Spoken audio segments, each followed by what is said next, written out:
Hindi nyo ba alam mga kakwento isinumite ng ICI sa Ombudsman, hindi patunay na may sala si Romualdez.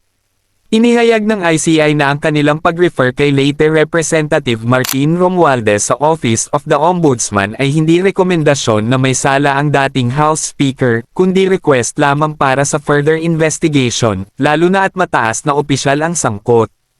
Ipinaliwanag ng ICI na ang Ombudsman ang tamang ahensya para sa kaso dahil ito ang may kakayahan para sa masusing fact-finding, may kapangyarihan sa criminal at administrative accountability, at tanging constitutional body na maaaring magpasya kung may nilabag sa anti-graft law at code of conduct for public officials.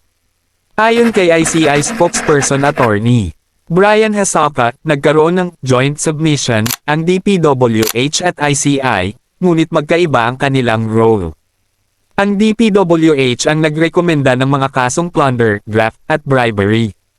Ang ICI naman ay nagpadala ng referral at isinumite ang mga dokumentong nasa kanilang posisyon para sa mas malalim pang investigasyon ng Ombudsman. Kung kayo ang tatanungin mga kakwento, anong masasabi ninyo? Sa tama ba na ipasa sa Ombudsman ang investigasyon kay Martin Romualdez? Halika mga kakwento, pag-usapan natin yan sa comment section at huwag mo na rin kalimutang i-follow ako para updated ka sa mga political news natin.